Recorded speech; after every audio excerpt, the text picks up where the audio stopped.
Assalamualaikum warahmatullahi wabarakatuh, dan selamat malam semua.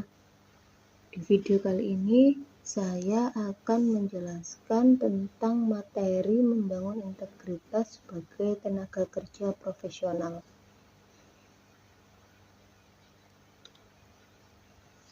Integritas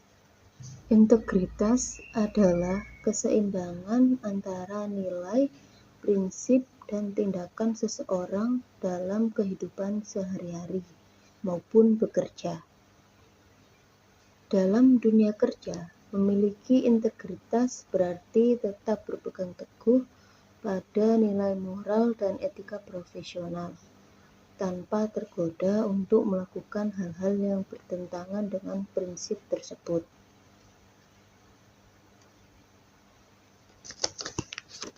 Membangun integritas sebagai tenaga profesional adalah fondasi utama untuk meraih kepercayaan, kredibilitas, dan kesuksesan jangka panjang. Namun, di era modern ini, menjadi pribadi yang berintegritas seakan menjadi tantangan tersendiri. Godaan untuk berkompromi dengan nilai-nilai moral demi meraih keuntungan sesaat begitu besar. Oleh sebab itu, ini bukan perkara mudah, karena terkadang kita dihadapkan pada situasi yang menguji integritas. Apakah kita akan tetap teguh pada kejujuran dan kebenaran, ataukah menyerah pada godaan untuk melakukan hal-hal yang tidak etis? Disitulah integritas kita dipertaruhkan. Itu sebabnya kita sebagai pekerja profesional harus mempunyai integritas baik di dalam kantor maupun tidak.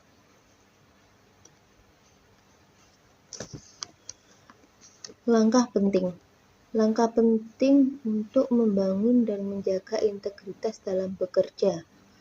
Ada 7 langkah penting yang harus kita punya atau harus kita miliki untuk membangun dan menjaga integritas sebagai tenaga kerja profesional. Yang pertama, jujur dalam semua tindakan. Contohnya, selalu berkata benar, meskipun itu tidak menguntungkan secara langsung. Kalau kita membahas tentang soal kejujuran, tidak hanya dalam ruang lingkup pekerjaan saja ya teman-teman.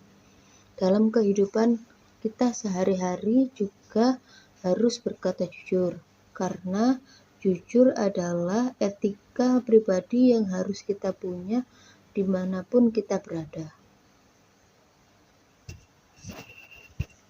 Contoh yang kedua, tidak memanipulasi data, laporan, atau fakta untuk keuntungan pribadi atau kelompok. Langkah penting yang kedua adalah konsisten antara perkataan dan perbuatan. Maksudnya, apa yang Anda janjikan harus Anda tepati. Tanggung jawab dipegang penuh dan tidak menyalahkan orang lain atas kegagalan sendiri. Langkah penting yang ketiga adalah menjaga kerahasiaan dan etika. Contohnya, tidak membocorkan informasi sensitif atau rahasia perusahaan atau klien. Bertindak sesuai kode etik profesi dan norma yang berlaku. Langkah yang keempat adalah profesionalisme dalam setiap keadaan. Contohnya adalah menjaga sikap sopan, objektif, dan tidak emosional dalam menghadapi masalah. Contoh yang kedua, menghindari konflik kepentingan dan memperlakukan semua pihak secara adil. Langkah yang kelima adalah terbuka terhadap kritik dan evaluasi. Contohnya, menerima masukan sebagai bagian dari pertumbuhan, tidak defensif saat dikritik, tetapi menjadikannya sebagai sarana memperbaiki diri. Langkah yang keenam, bertanggung jawab dan dapat dipercaya. Contohnya adalah mengakui kesalahan jika terjadi dan mengambil langkah untuk memperbaikinya. dapat diandalkan dalam menjalankan tugas tanpa harus diawasi terus-menerus. Langkah yang ketujuh adalah menjadi teladan bagi orang lain. Contohnya, bisa memberi contoh yang positif dalam perilaku kerja, mendorong rekan kerja untuk juga menjunjung tinggi nilai integritas. Dalam langkah penting untuk membangun dan menjaga integritas di slide sebelumnya, salah satunya ada etika. Etika di dalam dunia kerja ada dua etika yang harus kita punya, yaitu etika pribadi dan etika profesi. Etika pribadi adalah etika yang berdasarkan nilai dan keyakinan individu. Contohnya adalah 1. Disiplin waktu. Saat kita bekerja, kita harus datang tepat waktu dan tidak seenaknya sendiri. Contoh yang kedua, tidak sering izin atau bolos tanpa alasan jelas. Kalaupun kita harus izin, kita harus punya alasan jelas, misalnya sakit atau kepentingan keluarga. Contoh yang kedua, sikap hormat terhadap atasan dan rekan. Contohnya, menghormati pendapat orang lain meskipun berbeda. Yang kedua, tidak menyebarkan gosip atau fitnah di kantor yang mengakibatkan huru-hara yang ada di kantor. Contoh yang ketiga, bersikap sopan dalam berbicara dan bertindak. Yang ketiga adalah kerja sama tim. Maksudnya, bersedia membantu rekan kerja yang membutuhkan, tidak bersikap egois atau hanya mementingkan diri sendiri. Etika pribadi yang keempat adalah sikap positif. Dalam dunia kerja, kita harus mempunyai sikap positif. Maksudnya adalah terbuka terhadap kritik dan saran untuk perbaikan diri. Jangan saat kita dikritik, kita tidak terima. Dan bisa mengakibatkan perpecahan antara sesama tim. Gitu.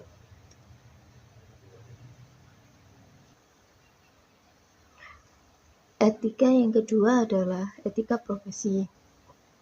Etika profesi bisa diartikan dengan standar moral dan prinsip perilaku yang harus dipatuhi oleh para profesional dalam menentukan apa yang dianggap benar atau salah dalam menjalankan tugas profesi yang berdasarkan standar dan kode etik yang ditetapkan organisasi. Dalam dasar etika profesi, ada prinsip-prinsip yang harus kita implementasikan dalam dunia kerja. Prinsip dasar etika profesi. Yang pertama, kejujuran dan integritas. Kedua, tanggung jawab terhadap tugas dan klien. Yang ketiga adalah keadilan. Contoh prinsip yang keempat adalah menjaga kerahasiaan informasi. Contoh yang kelima adalah menghindari konflik kepentingan.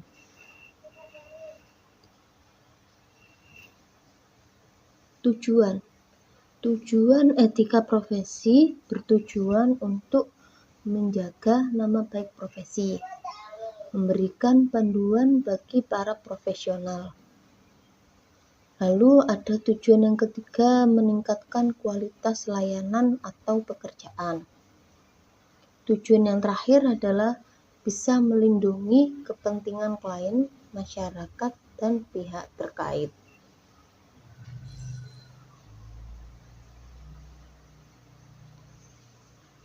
Tujuan ini saling berkaitan ya teman-teman.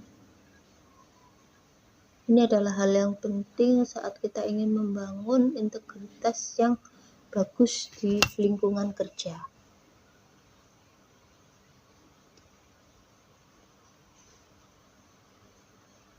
Dalam etika profesi. Kali ini saya akan memberikan contoh etika profesi sebagai pimpinan perusahaan.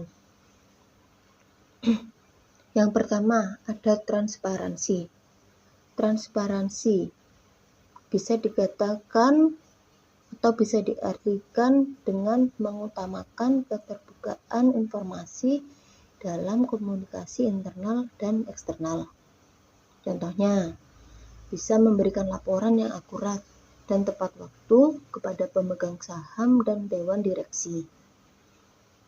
Contoh yang kedua, menjelaskan resiko dan tantangan yang dihadapi perusahaan secara realistis.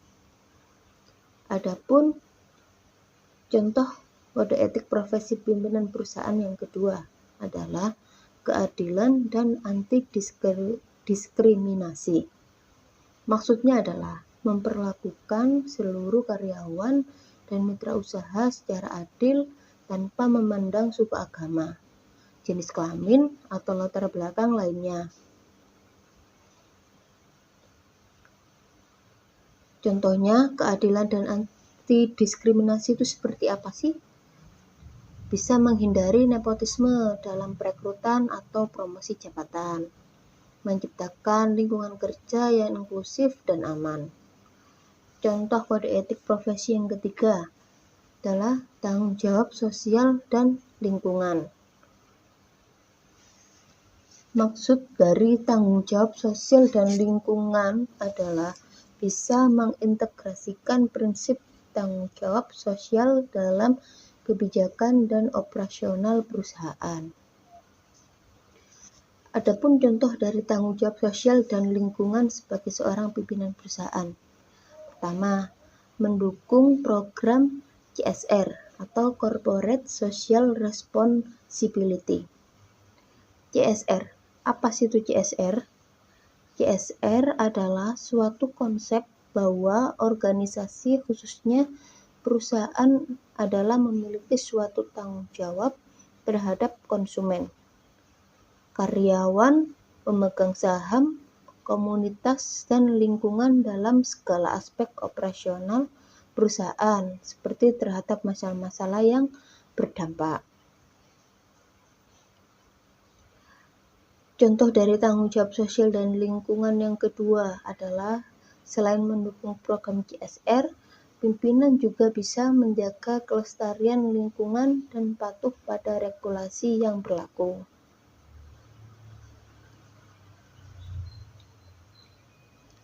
Setelah tujuan, prinsip, dan contoh etika profesi, selanjutnya ada contoh bentuk pelanggaran dari etika profesi.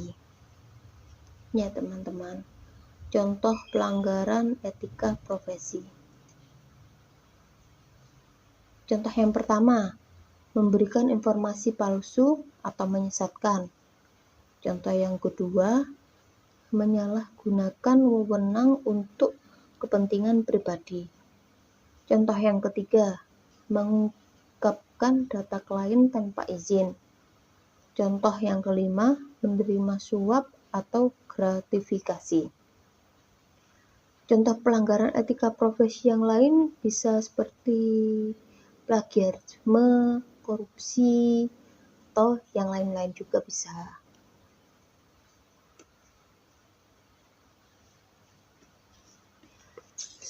Sebenarnya jika kita membahas tentang etika, baik etika pribadi maupun etika profesi, tidak lepas dari tindakan yang biasa kita lakukan setiap hari.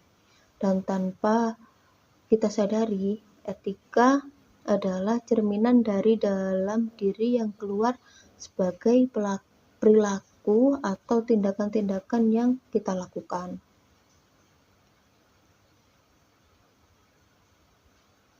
Berikut adalah manfaat memiliki integritas tinggi. Ini kita kembali ke integritas kita sebagai tenaga kerja profesional ya teman-teman. Apa sih manfaat yang bisa kita dapatkan kalau kita memiliki integritas tinggi dalam dunia kerja? Atau mungkin keuntungan apa yang bisa kita dapatkan untuk keuntungan yang bisa kita dapatkan atau kita peroleh. Yang pertama, membangun kepercayaan. Membangun kepercayaan.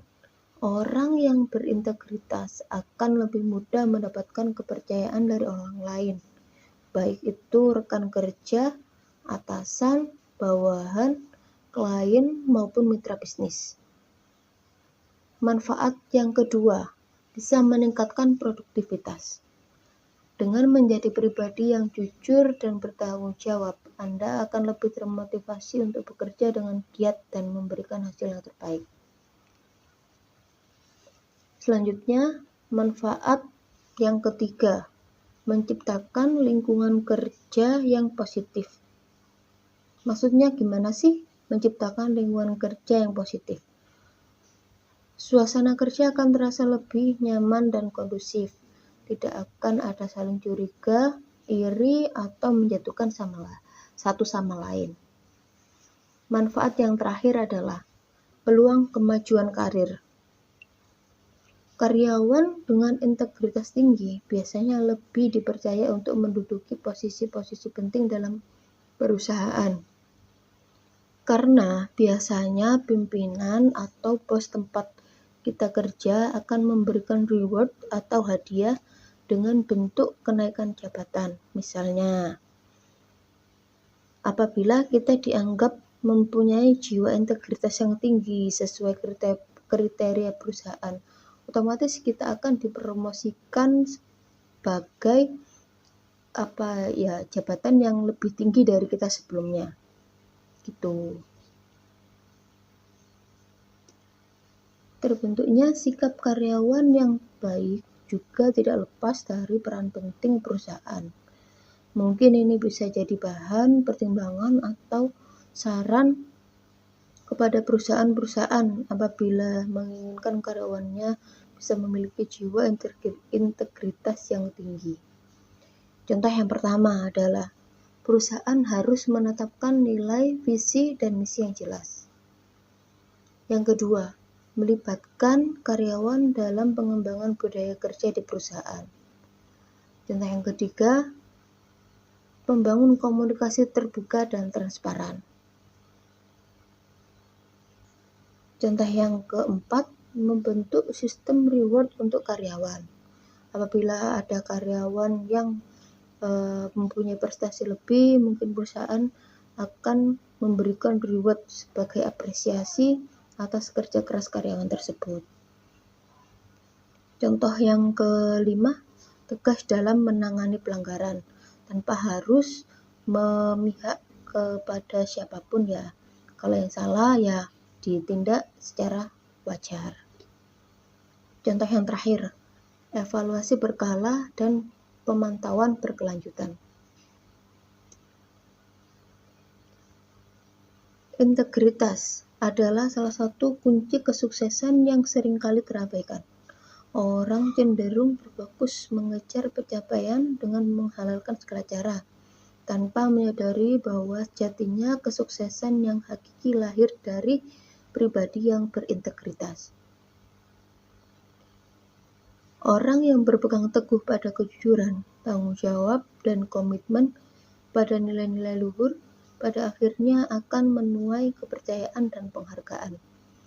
Pribadi yang berintegritas tidak hanya sukses, tetapi juga menginspirasi orang lain untuk melakukan hal yang sama. Integritas bukan hanya soal citra, tetapi fondasi dari profesionalisme sejati. Dalam dunia yang penuh tekanan dan godaan, integritas adalah kompas moral yang membimbing kita untuk tetap teguh pada nilai yang benar. Oleh sebab itu, menjadi pribadi yang berintegritas memang tidak mudah, tapi bukan berarti mustahil. Dengan tekad yang kuat dan konsisten dalam berpegang pada nilai-nilai kebenaran, siapapun bisa mengembangkan integritas diri. Sekian materi yang saya sampaikan. Apabila ada pertanyaan, boleh ditanyakan di kolom komentar. Terima kasih. Saya tambahkan 2 pertanyaan. Silakan dijawab di kolom komentar ya teman-teman.